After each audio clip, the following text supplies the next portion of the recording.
அஸ்ஸலாமு அலைக்கும் வரஹமத்துல்லாஹி வபரகாத்துஹு. கண்ணியம் நிறைந்த ஏக இறைவனின் அடியார்களே, அல்லாஹும் அல்லாஹுடைய தூதரும் காட்டித்தந்த அடிப்படையில் நமது வாழ்க்கையை அமைத்து கொள்ள வேண்டும் என்று உயரிய சிந்தனையோடு இங்கு வந்திருக்கக்கூடிய அனைவர் மீதும் வல்ல இறைவனின் சாந்தியும் சமாதானமும் நின்று நிலட்டுமாக என்று பிரார்த்தித்தவனாக இந்த பொதுக்கூட்டத்தை ஆரம்பம் செய்கின்றோம். நிகழ்ச்சியின் முதலாவதாக சகோதரர் ரியாஸ் அவர்கள் கல்வியின் முன்னேற்றம்தான் சமுதாய முன்னேற்றம் என்ற தலைப்பில் உரையாற்றுவார்கள். அஸ்ஸலாமு அலைக்கும் வரஹ்மத்துல்லாஹி வபரகாத்துஹு. இன்னல் ஹம்துலில்லாஹ் நஹ்மதுஹு வ நஸ்தஈனுஹு வ நஸ்தக்ஃபிருஹு வ நஊது பில்லாஹி மின் ஷுரூரி அன்ஃபுஸினா வ மின் ஸய்யிஆத்தி அஅமாலினா மை யஹ்திஹில்லாஹு ஃபலா முதில்ல லஹு வ மை யுலில்ஹு ஃபலா ஹாதிய லஹு வ அஷ்ஹது அல்லா இலாஹ இல்லல்லாஹு வஹ்தஹு லா ஷரீக லஹு வ அஷ்ஹது அன்ன முஹம்மதன் அப்துஹு வ ரசூலுஹு அம்மா பாத். யா அய்யுஹல்லதீன ஆமனு இத்தகுல்லாஹ் ஹக்க துகாத்தி வலா தமூத்துன்ன இல்லா வ அன்தும் முஸ்லிமூன். ஃப இன்ன ஹஸனல் ஹதீஸி கிதாபுல்லாஹ் வ ஹஸனல் ஹதீ ஹதீ முஹம்மத் வ ஷர்ருல் உமூரி முஹ்தஸாத்துஹா வ குல்ல முஹ்தஸத்தின் பித்ஆ வ குல்ல பித்அத்தின் லலாலா வ குல்ல லலாலத்தின் ஃபின்னார். அளவற்ற அருளாளரும் நிகரற்ற அன்புடையனுமாகிய ஏக இறைவனை போற்றி புகழ்ந்தவனாகவும், தமிழ்நாடு தௌஹீத் ஜமாத் தஞ்சை தெற்கு மாவட்டம் ஆவணம் கிளை நடத்தும் மாபெரும் மதரசா பரிசளிப்பு, கட்டுரை போட்டி பரிசளிப்பு, ரமலான் கேள்வி பதில் பரிசளிப்பு மற்றும் சமுதாய விழிப்புணர்வு பொதுக்கூட்டத்திற்கு வருகை தந்திருக்கக்கூடிய உங்கள் அனைவர் மீதும் ஏக இறைவனுடைய சாந்தியும் சமாதானமும் என்றென்றும் நின்று நிலவட்டுமாக என்று பிரார்த்தித்தவனாக இந்த உரையை ஆரம்பம் செய்கின்றேன்.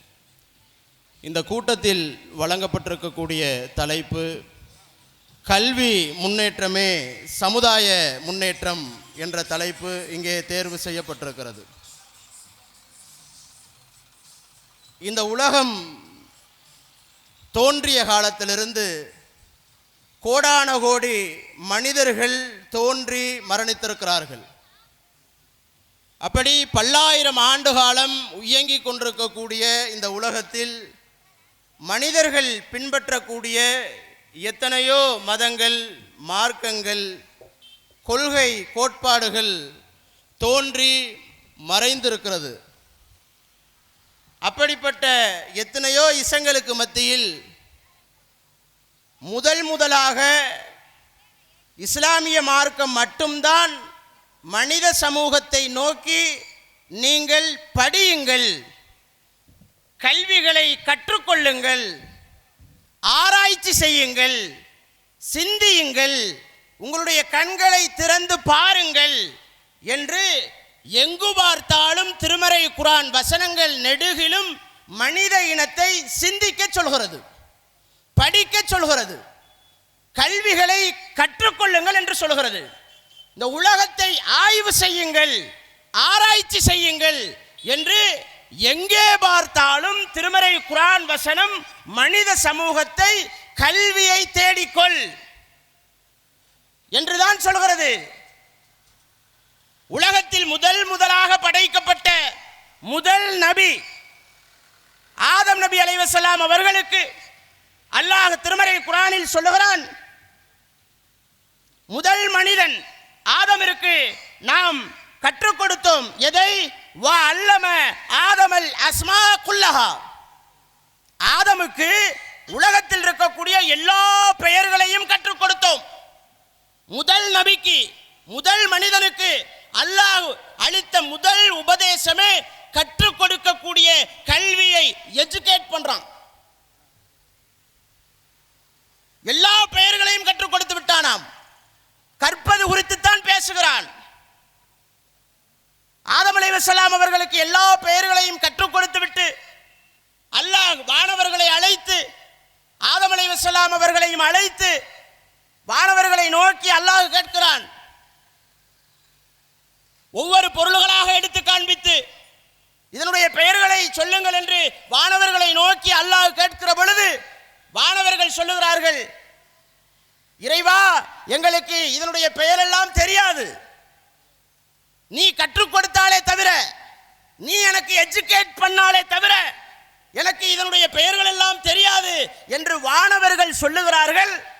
ஆதம் அலைஹிஸ்ஸலாம் அவர்களுக்கு எல்லா பெயர்களையும் கற்றுக் கொடுத்து ஆதம் அலைஹிஸ்ஸலாம் அவர்களை வானவர்களுக்கு மத்தியில் கல்வியை கொடுத்து கண்ணியப்படுத்துகிறான் அல்லாஹ். கல்வி எந்த மனிதனிடத்திலே இருக்கிறதோ, எஜுகேஷன் எந்த மனிதனிடத்திலே இருக்கிறதோ, அல்லாஹ் அந்த மனிதருக்கு கண்ணியத்தை கொடுக்கிறான். இன்னைக்கு நம்ம உலகத்தில் பார்க்கிறோம்ல, வடக்கன்ஸ் சொல்றோமா, வடமாநிலத்தவர்களை என்ன சொல்லுகிறார்கள்? வடமாநிலத்தவர்களை பார்த்து ஏன் கேலி பொருளாக பார்க்கிறார்கள்? ஏன் எள்ளி நகையாடுகிறார்கள்? ஏனென்றால் அவர்களுடைய செயல்பாடுகள். ஒரு ட்ரெயின்ல ஏறினா எப்படி அதில் உட்காரணும்னு தெரியல, சக மனிதர்களை பார்த்தால் எப்படி பேசணும்னு தெரியல, சாலைகளிலே பொழிச்சுன்னு பான்பராக துப்பிக்கிட்டே இருப்பான். எப்படி பேசுறது, எப்படி செயல்படுறது, எப்படி ஒரு மனிதரோடு உரையாடுவது, பழகுவது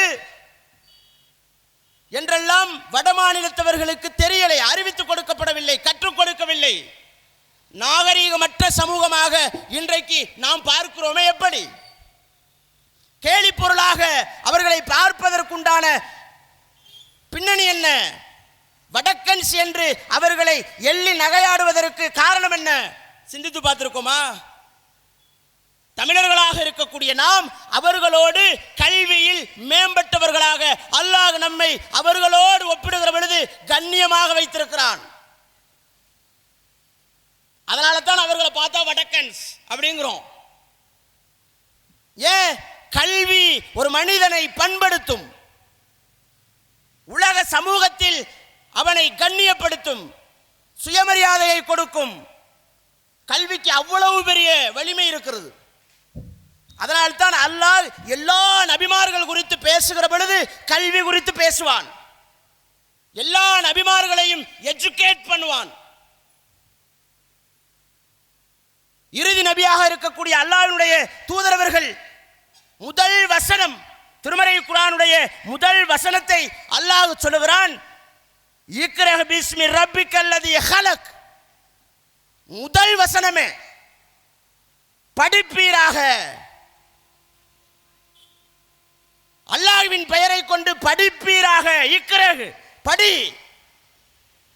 எழுத படிக்க தெரியாத ஒரு உம்மி நபிக்கு அல்லாஹ் முதலில் அவருக்கு எதை சொல்லிக் கொடுக்கிறான்? எஜுகேட், படி, படிப்பீராக என்று முதல் வசனமே இக்ரா என்றுதான் சொல்லுகிறான். அப்ப எந்த அளவிற்கு மனித சமுதாயத்தில், இஸ்லாமிய சமுதாயத்தில் படிப்பது குறித்து இஸ்லாம் அதிகமாக வலியுறுத்துகிறது. படித்துக் கொண்டே இரு, மரணம் வரும் வரைக்கும் எதையாவது கற்றுக்கொண்டே இருக்க வேண்டும். அது மக்களுக்கு, சமூகத்திற்கு, உங்களுக்கு, எனக்கு, எல்லாவற்றிற்கும் பயன்படக்கூடிய கல்வியாக இருக்கணும். சமூகத்தை முன்னேற்றக்கூடிய கல்வியாக இருக்க வேண்டும். அதனால்தான் திரும்ப திரும்ப அல்லாஹ் படிப்பது குறித்து, கல்வி குறித்து, சிந்திப்பது குறித்து திரும்ப திரும்ப நமக்கு பாடம் நடத்தி கொண்டே இருக்கிறான். அந்த அளவிற்கு அல்லாஹ் படிப்பது குறித்து சொல்லுகிறான். இன்னொரு இடத்திலே சொல்லுகிறான், குல் ஹல் யஸ்தவி அல்லதீன யஅலமூன வல்லதீன லா யஅலமூன். படித்தவரும் படிக்காதவரும், கற்றவரும் கல்லாதவரும், அறிந்தவரும் அறியாதவரும் சமமாவார்களா? படித்தவனும் படிக்காதவனும் எப்படி சமம்? அல்லாஹ் கேட்கிறான். அறிந்தவனும் அறியாதவனும் எப்படி சமமாவான்? அல்லாஹ் கேட்கிறான். அப்ப திரும்ப திரும்ப திருமறை குர்ஆன் வசனங்கள் முஸ்லிம் சமூகத்திற்கு படிப்பது குறித்து சொல்லிக்கொண்டே இருக்கிறது. ஏதோ படிப்புக்கும் இஸ்லாமுக்கும் சம்பந்தம் இல்லாதது போல ஒரு தோற்றம் இன்றைக்கு உருவாயிருக்கிறது. ஆனால் நபிமார்களுக்கு அல்லாஹ் கல்வி குறித்து போதனை செய்கிறான். மனிதர்களை நோக்கி கல்வி குறித்து எச்சரிக்கை செய்கிறான், ஆர்வமூட்டுகிறான். அப்படிப்பட்ட ஒரு சமுதாயத்தில் இன்றைக்கு கல்வியினுடைய நிலை எந்த லெவலில் இருக்கு? மிக மிக பின்தங்கிய நிலையில் இருக்கிறோம். நீதியரசர் சச்சார் கமிட்டி, நீதியரசர் ரங்கநாத் மிஸ்ரா ஆய்வு செய்துவிட்டு இந்தியா முழுவதும் எல்லா சமூக மக்களிடத்திலேயும் கல்வி எந்த நிலைமையில் இருக்கிறது, பெரிய அளவில் படித்திருக்கிறார்களா என்று ஆய்வு செய்து நீதி அரசர்கள் தாக்கல் செய்கிறார்கள். ஆளும் அரசுக்கு எடுத்து சொல்கிறார்கள், இருப்பதிலேயே இந்தியாவில் இஸ்லாமிய மக்கள் தான் மிக மிக பின்தங்கிய நிலையில் இருக்கிறார்கள். உலக கல்வியில் நாம் இன்னைக்கு கல்வியை ரெண்டா பிரிச்சிருக்கிறோம், உலக கல்வி, மார்க்க கல்வி. ஆனால் இஸ்லாம் ஒரே கல்வியாகத்தான் சொல்கிறது. உலக கல்வி என்றோ மார்க்க கல்வி என்றோ இரு வயராக பிரிக்கவில்லை திருமறை குர்ஆன். திருமறை குர்ஆனை எடுத்து பார்த்தால் சூரியனை பற்றி சிந்திக்க சொல்கிறது, சந்திரனை பற்றி சிந்திக்க சொல்கிறது, நிலத்தை பற்றி ஆய்வு செய்ய சொல்கிறது, மழை குறித்து பேசுகிறது, மனிதன் குறித்து சிந்திக்க சொல்கிறது, மனிதனுடைய உடல் பாகத்தை குறித்து ஆய்வு செய்ய என்று சொல்கிறது, எல்லாவற்றையும் பேசுகிறது. குடும்பம் எப்படி நடத்த வேண்டும், எப்படி நடத்தக்கூடாது, பொருளாதாரம் எப்படி ஈட்ட வேண்டும், எப்படி ஈட்டக்கூடாது, அரசியல் எப்படி செய்ய வேண்டும், எப்படி செய்யக்கூடாது. ஒரு மனிதன் உலகத்தில் தேவையான அத்தனை விஷயங்களையும் திருமறை குர்ஆன் கற்றுக் கொடுக்கிறது. எல்லாவற்றையும் பாடம் நடத்துகிறது. உலகம் என்று உலக கல்வி என்று பிரிக்கல, மார்க்க கல்வி என்று பிரிக்கல. கற்றுக்கொள், எல்லாவற்றையும் கற்றுக்கொள். அது உனக்கும் இந்த சமுதாயத்திற்கும் பயனளிக்கக்கூடியதாக இருக்க வேண்டும். பயனுள்ளதை கற்றுக்கொள். திரும்ப திரும்ப அதைத்தான் சொல்கிறது. அப்ப நீதியரசர் சச்சார் ரங்கநாத் மிஸ்ரா அவர்கள் சொல்லுகிறார்கள், இஸ்லாமியர்களுடைய கல்வி நிலை எப்படி இருக்கிறது என்று சொன்னால், மிக மிக பின்தங்கிய சமூகமாக கருதப்படக்கூடிய பழங்குடியின மக்கள், இருளரின மக்கள், அவர்களை விட மிக பின்தங்கிய நிலையில் கல்வியில் இன்றைக்கு இஸ்லாமிய சமூகம் இந்தியா முழுவதும் இருக்கிறார்கள். எப்பேற்பட்ட சமூகம் தெரியுமா? சுதந்திரத்திற்கு முன்பு எல்லா துறைகளிலேயும் முஸ்லிம்கள் வியாபித்திருந்தார்கள். இன்னைக்கு நாம பயன்படுத்தக்கூடிய இந்த கேமரா, இந்த லைட்டு, நாம் செல்லக்கூடிய ஃப்ளைட்டு, பஸ்ஸு, நாம் பயன்படுத்தக்கூடிய எல்லா மோட்டார்களும், எல்லா விஞ்ஞானங்களும், எல்லா மருத்துவ கண்டுபிடிப்புகளும், எல்லா ஆராய்ச்சிகளும், எல்லா விஞ்ஞான பொருட்களும் அத்தனையும் இந்த உலகத்திற்கு கண்டுபிடித்து தந்தவர்கள் யார் என்று தெரியுமா? எல்லாவற்றிற்கும் முன்னணியில் இருந்தவர்கள், முதலிடத்தில் இருந்தவர்கள், கண்டுபிடித்து தந்தவர்கள் முஸ்லிம்கள், இஸ்லாமியர்கள். இன்றைக்கு நிலைமை எப்படி? அறிவியல் குறித்து மக்களிடத்திலே, குழந்தைகளிடத்திலே கேட்டால் அவர்கள் என்ன சொல்லுவார்கள்? நியூட்டனை பற்றி சொல்லுவார்கள், தாமஸ் ஆல்வா எடிசனை பற்றி சொல்லுவார்கள், ஐன்ஸ்டீனை பற்றி சொல்லுவார்கள், நிக்கோலா டெஸ்லாவை பற்றி சொல்லுவார்கள். அவர்கள்தான் விஞ்ஞானிகள், அறிவியலாளர்கள், ஆராய்ச்சியாளர்கள் என்று உலகம் முழுவதும் எல்லோருக்கும் சொல்லிக் கொடுக்கப்பட்டிருக்கிறது. ஐரோப்பியர்களை, அமெரிக்கர்களை இவர்கள்தான் விஞ்ஞான ரீதியாக கண்டுபிடித்தவர்கள், அறிவாளிகள் என்று சொல்லிக் கொடுக்கிறாங்கல்ல. இதற்கெல்லாம் முன்பு பூமியை ஒருவர் வந்து உருண்டையாக இருக்கிறது என்று சொன்னார் ஐரோப்பிய மக்களிடத்தில். எந்த விஞ்ஞானிகள் ஐரோப்பிய மக்களிடத்தில் தோன்றி இருக்கிறார்களோ அவர்களிடத்திலே வந்து பூமி உருண்டை என்று சொல்லுகிற பொழுது ஒரு கிறிஸ்தவர் வந்து சொன்னார்,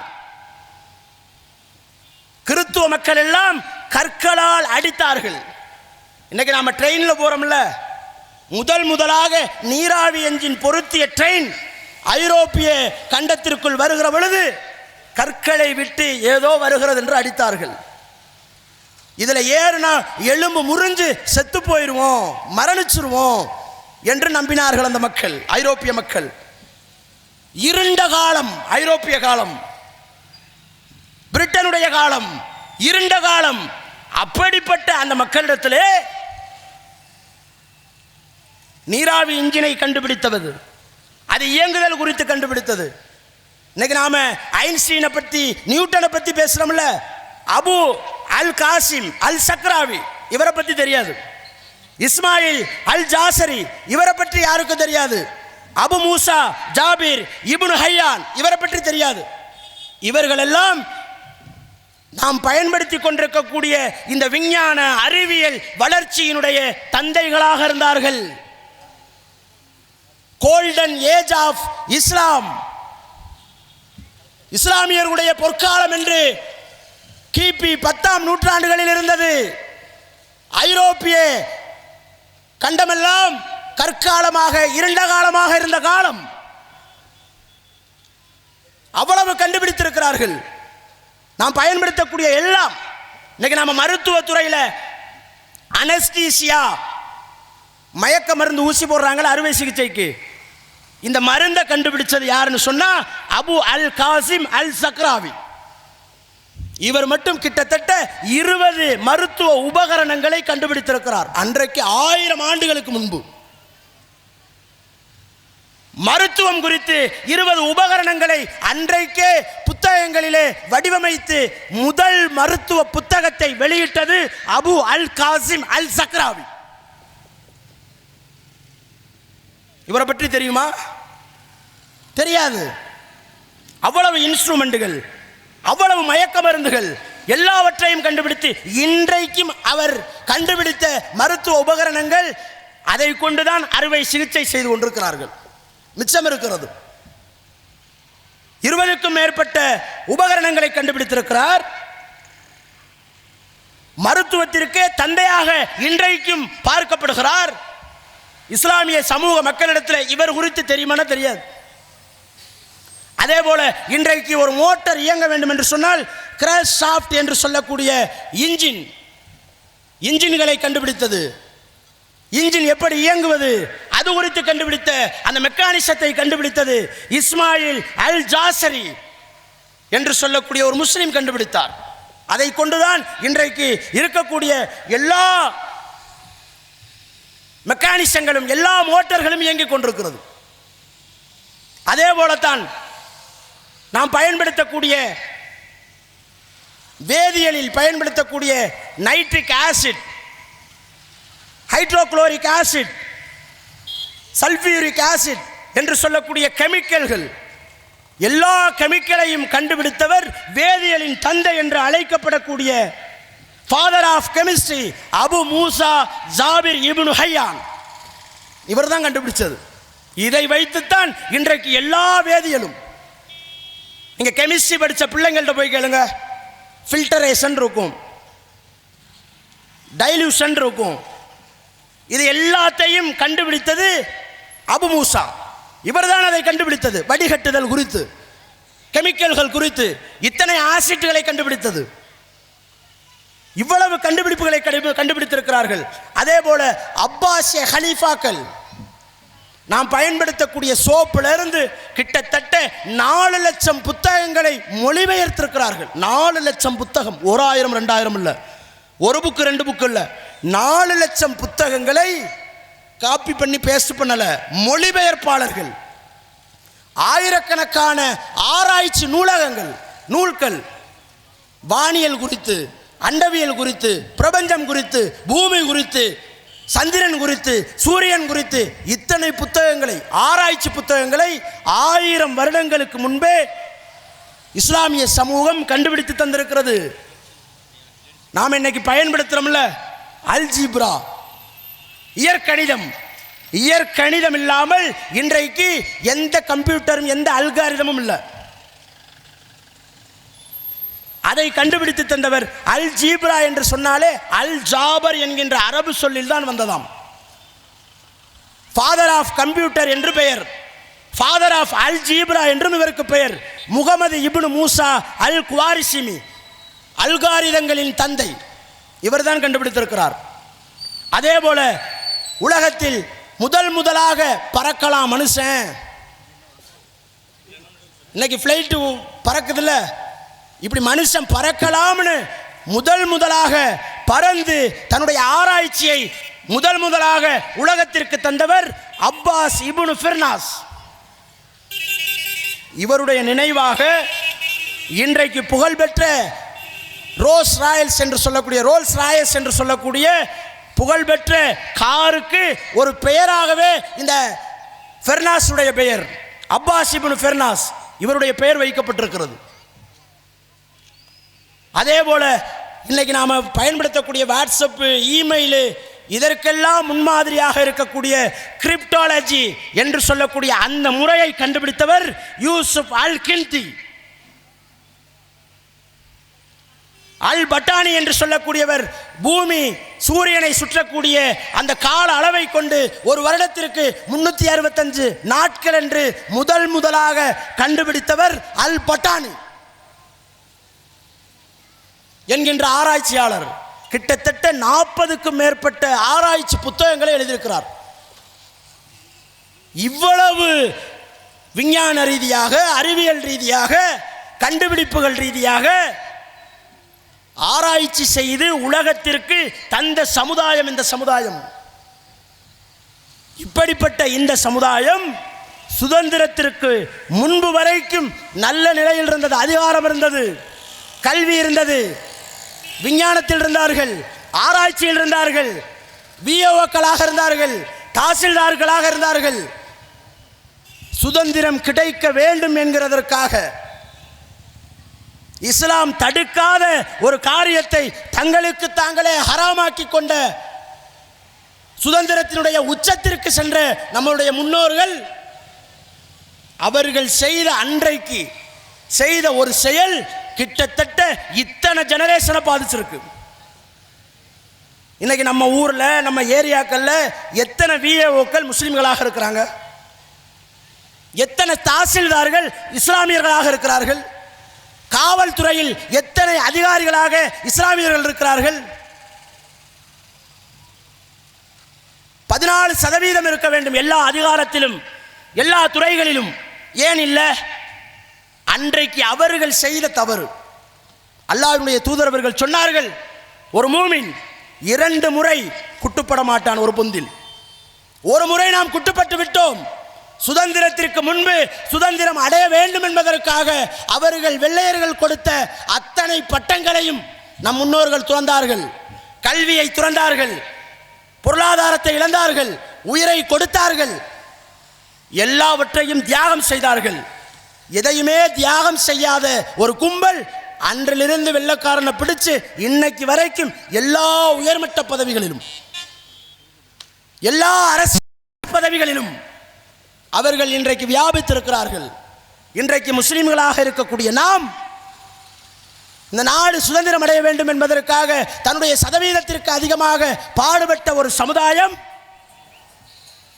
இன்றைக்கு முதல் தர குடிமக்கள் அல்ல, 2ஆம் தர குடிமக்கள் அல்ல, 3ஆம் தர குடிமக்களை விட மோசமான ஒரு நிலை இந்தியாவில் இன்றைக்கு நீடிக்கிறது. இஸ்லாமியர்கள் வெளியே வர்றான். இன்னைக்கு நிறைய குடும்பங்கள்ல இந்த 10 வருஷத்துல தான் முதல் தலைமுறை படிப்பாளிகளாக இருப்பார்கள், பட்டதாரிகளாக இருப்பார்கள். நிறைய வீடுகளில் போய் பாருங்க, முதல் பட்டதாரி இந்த ஜெனரேஷனாக தான் இருக்கும், இந்த 10 ஆண்டுகளில் தான் இருக்கும். ஏன்? மற்ற மதத்தினர்கள், மற்ற வகுப்பை சார்ந்த மக்களிடத்தில், மற்ற சமுதாயத்தில் இருக்கக்கூடிய மக்களிடத்தில் அவங்க அம்மா படிச்சிருப்பாங்க, டீச்சராக இருப்பார். அவங்களுடைய அம்மாவுக்கு அம்மா ஹெட்மாஸ்டராக இருப்பார், ரிட்டையராக இருப்பார், காவல்துறை அதிகாரியாக இருப்பார், விஏவாக இருப்பார், தாசில்தாராக இருந்து ரிட்டையராக இருப்பார். நம்ம சமுதாயத்தில் இந்த 10 வருஷத்தில் தான் முதல் பட்டதாரி.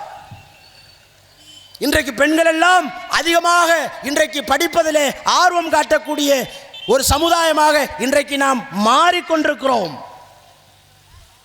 ஆனால் அதை தடுப்பதற்கு ஆளக்கூடிய பாசிச அரசு எல்லா உரிமையையும் பறிக்கக்கூடிய வேலையில், ஹிஜாப் உரிமை, நீ எதை உடுத்தணும் எதை உடுத்தக்கூடாது, நீ எதை சாப்பிடணும் எதை சாப்பிடக்கூடாது, நீ இந்த நாட்டினுடைய குடிமகன் தானா நீ நிரூபி என்று ஒவ்வொரு உரிமையாக நம்மை பறித்து கொண்டிருக்கிறார்கள்.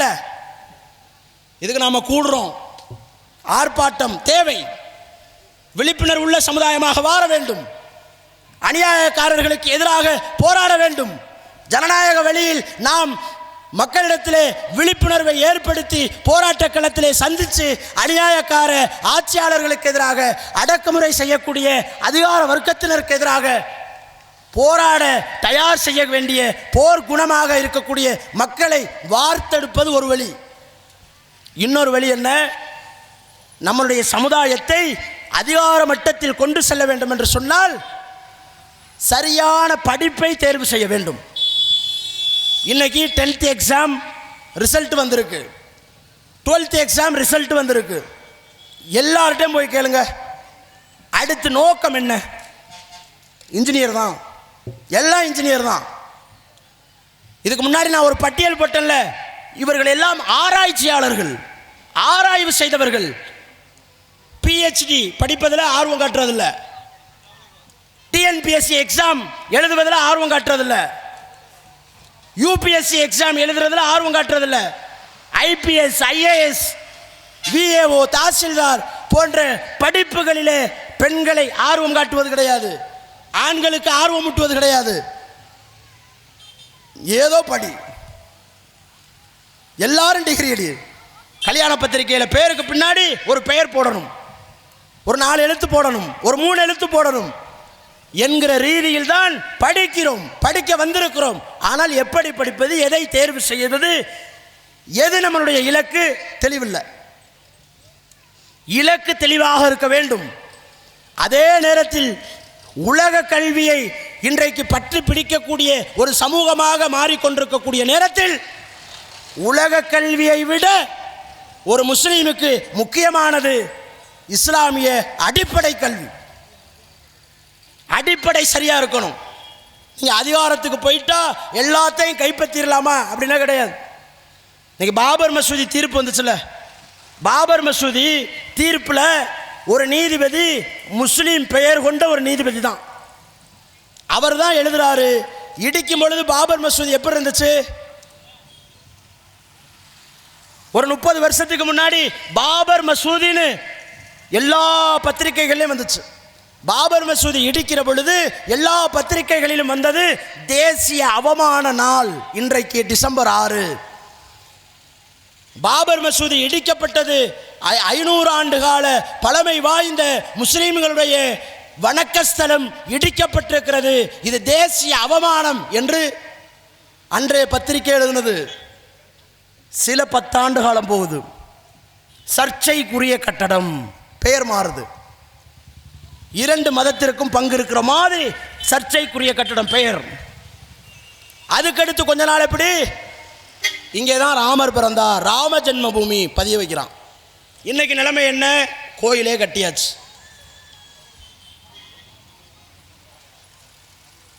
அந்த தீர்ப்பு வழங்குற பொழுது கூட அதிலே ஒரு முஸ்லீம், ஒரு இஸ்லாமிய பெயர் கொண்ட ஒரு நீதிபதி தான் இருந்தார், எழுதினார். எல்லா ஆதாரங்களும் இருக்கிறது, முஸ்லீம்களுக்கு எல்லா விதமான பாத்தியமும் இருக்கிறது.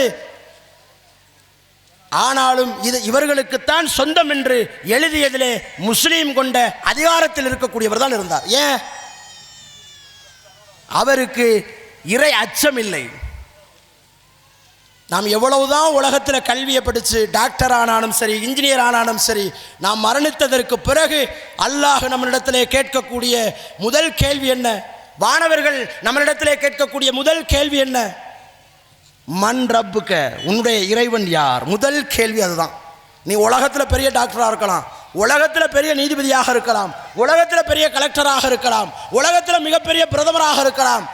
மரணம் எல்லோருக்கும் பொதுவா? பொது. யாரும் தப்பித்தவர்கள் உண்டா? கிடையாது. அப்ப மரணித்ததற்கு பிறகு, கொண்டு போய் அடக்கம் செய்து விட்டதற்கு பிறகு அவர்களிடத்தில் கேட்கக்கூடிய முதல் கேள்வி உன்னுடைய இறைவன் யார்? அதுக்கு தயார் செய்கிறோமா நம்மளுடைய குழந்தைகளை? உலக கல்விக்கு அவ்வளவு தேடுறோம், பள்ளிக்கூடத்தை கொண்டு போய் சேர்க்கிறோம், பணத்தை கொண்டு போய் கட்டுறோம், கடனை உடனேயாவது வாங்கி எப்படியாவது படிக்க வச்சிடணும், எப்படியாவது இங்கிலீஷ் பேசிட மாட்டானா, ஆர்வம் காட்டுங்கள், தவறு கிடையாது. அதே போல அதை விட ஒரு மனிதனை மனிதனாக மாற்றக்கூடிய கல்வி உலக கல்வி கொடுக்காது, இஸ்லாமிய கல்வி கொடுக்கும். ஒரு மனிதனை மனிதநேய மிக்கவராக மாற்றக்கூடிய கல்வி மக்தப் மதரசாக்கள் கொடுக்கும். இறை அச்சம் கொடுக்கும், இறைவனுடைய நினைவு கொடுக்கும், திருமறை குர்ஆன் போதிக்கும், நபிகளார் அவர்களுடைய வழிகாட்டுதல் எந்த குழந்தைகளுடைய உள்ளத்தில் பதியப்படுகிறதோ அந்த குழந்தை பயனுள்ள குழந்தையாக இந்த சமுதாயத்திற்கு பாடுபடும். அவர்கள் அதிகார மட்டத்திற்கு போனாலும் சரி, மிகப்பெரிய அரசு பதவியில் இருந்தாலும் சரி, அவர்களிடத்திலே இறை அச்சம் இருந்தால் முஸ்லீம் சமுதாயத்திற்கு நல்லது செய்யணுங்கிற எண்ணம் அல்ல, எல்லா சமூகத்தவர்களையும் பாதிக்கப்பட்டவர்கள் என்று சொன்னால் சரியாக பார்க்க சொல்லக்கூடிய பண்பை இஸ்லாமிய கல்வி கொடுக்கும். லஞ்சம் வாங்காத ஒரு அரசாங்கத்தை கட்டமைக்கக்கூடிய வளர்ப்பை இஸ்லாமிய கல்வி கொடுக்கும். அநியாயம் செய்யக்கூடாது, அநியாயத்திற்கு எதிராகத்தான் நிற்க வேண்டும், எவ்வளவு நெருக்கடி வந்தாலும் சரி என்று பாடம் படித்து கொடுக்கக்கூடியது இஸ்லாமிய கல்வி. அதிகாரமா இஸ்லாமா? உலகத்தில் இருக்கக்கூடிய பதவியா அரசியலா என்று வருகிற பொழுது இறைவன் தான் பெரிது, இறை சட்டம் தான் பெரிது என்று அவனுடைய உள்ளத்திலே நாம் ஆழமாக பதிய செய்தோம் என்று சொன்னால் பயனுள்ள குழந்தைகளாக உங்களுக்கு மாறும். அந்த குழந்தைகள் இந்த சமுதாயத்திற்கு பயனுள்ளதாக மாறும். அப்ப நாம இன்னைக்கு எதை நோக்கி போய்கிட்டு இருக்கோம்? மார்க்க கல்வியை டோட்டலா மறந்தாச்சு. மக்தப் மதரசானாவே தெரியாது. 10வது படிக்குது, 12வது படிக்குது, அல்ஹம்து சூரா தெரியல, அலிபாத்தா தெரியல, ஒரு பாங்கு சொல்ல தெரியல, தொழுக வைக்க தெரியல. எப்படிப்பட்ட சமுதாயத்தை உருவாக்கிட்டு இருக்கோம்? இங்கிலீஷ் பேசணும், நல்ல பெரிய அளவில் அதிகாரத்துக்கு வரணும் அப்படின்னு நாம் நினைக்கிறோம். அது சரி. அதே போல நல்ல மனிதனாக, நல்ல மனிதனைய மிக்கவனாக நீங்கள் படுக்கையில் இருக்கிற பொழுது உங்களுடைய மல ஜலத்தை அள்ளக்கூடிய நல்ல மகனாக மகளாக உருவாக வேண்டும் என்று சொன்னால் உலக கல்வி எந்த பாடத்தையும் கற்றுக் கொடுக்காது. அண்மையில் ஒரு வீடியோ ஒன்று வைரலாக பரவுனுச்சு தெரியுமா? சேலம் ஆத்தூர் பகுதியில் ஒரு வீடியோவில் மகன் அப்பா உட்கார்ந்துருக்கார் சோஃபால, கடுமையான தாக்குதல், கருண கொடூரமான அடி, அடிச்சு செதஞ்சு மூர்ச்சையாகி கிடக்கிறார். கொண்டு போய் ஆஸ்பத்திரியில் அட்மிட் பண்ணியாச்சு. பிரைவேட் ஆஸ்பத்திரியில் அட்மிட் பண்ணதும் கேஸ் போகுது. அந்த அளவுக்கு கடுமையான அடி. அடிச்சு என்னன்னு விசாரிச்சு போலீஸ் என்கொயரி பண்ணா, அவன் அந்த மகன் நல்ல படிச்சிருக்கிறான், கவனிக்கணும், நல்ல படிச்சிருக்கிறான், உயர்கல்வி படிச்சிருக்கிறான். அந்த தந்தை நிறைய சொத்துக்களை அவருக்கு கொடுத்திருக்கிறார், நிறைய மில்லு வச்சிருக்காரு, நிறைய சொத்து பத்து, தோப்பு துறவு, காரு, வீடு எல்லாம் சம்பாதிக்கணும்னு கிடையாது. அப்படி இருக்கக்கூடியவன் அவனுக்கிட்ட கொண்டு போய் இந்த நிறுவனத்தை எல்லாம் ஒப்படைக்கிற பொழுது கடனை வாங்கி வாங்கி வாங்கி திவாலாகி போகக்கூடிய நிலைமைக்கு வருது. மகனுக்கும் அப்பாவுக்கும் கருத்து வேறுபாடு வருகிறது. வருகிற பொழுதுதான் தந்தையை மகன் கடுமையாக தாக்கி ஆஸ்பத்திரியில் போய் அட்மிட் ஆகிறாரு. வெளியே வந்து கொஞ்ச நாள்லயே விஷத்தை குடிச்சு தற்கொலை பண்ணி செத்துடுறாரு. இந்த வீடியோ 2 மாசத்துக்கு அப்புறம் தான் வெளியே வருது. இதுலேருந்து நாம் பெற வேண்டிய பாடம் என்ன? நீங்கள் பெரிய உலக கல்வியை கொடுத்தாலும் சரி, சொத்து பத்துக்களை சேர்த்து கொடுத்தாலும் சரி, என் மகன் கஷ்டமே படக்கூடாது என்று காரு பங்களாவை ஏற்படுத்தி கொடுத்தாலும் சரி, அந்த பிள்ளை உங்களை கொடுமைப்படுத்தக்கூடியவர்களாக மாற்றக்கூடியதாக இன்றைக்கு உலகத்தில் இருக்கக்கூடிய பாடங்கள் இருக்கிறது. அப்போ ஒரு மனிதன் சரியான முறையில் மனிதநேயமிக்கவனாக, பெற்றோரை பேணக்கூடியவனாக, சமூகத்திற்கு பயனளிக்கக்கூடியவனாக, மனிதனாக மாற வேண்டும் என்று சொன்னால் இஸ்லாமிய கல்வியை அவர்களிடத்திலே ஆழமாக வேரூன்ற பதிய வைத்தோம் என்று சொன்னால், நபிகளார் அவர்கள் அதிகமாக கேட்ட பிரார்த்தனை, இறைவா எனக்கு கல்வியைத்தா. எப்படிப்பட்ட கல்வி? பயனுள்ள கல்வி, பயனற்ற கல்வி இல்லை, பயனுள்ள கல்வியைத்தா. இந்த சமுதாயத்திற்கு பயனளிக்கக்கூடிய கல்வியைத்தா என்று நபிகளார் அவர்கள் அதிகமாக பிரார்த்தனை செய்தார்கள். அதுபோல கல்வியை உலக கல்வியாக இருந்தாலும் சரி, மார்க்க கல்வியாக இருந்தாலும் சரி, சமூகத்திற்கு பயனளிக்கக்கூடிய கல்வியாக, நம்முடைய குடும்பத்திற்கு பயனளிக்கக்கூடிய குழந்தைகளாக நாம் உருவாக்குவதில் இறைவனிடத்திலே பிரார்த்தித்து எனது உரையை நிறைவு செய்கிறேன். வாஹிர் தவானா அல்ஹம்துலில்லாஹி ரப்பில் ஆலமீன். அஸ்ஸலாமு அலைக்கும் வரஹ்மத்துல்லாஹி வபரகாத்துஹு.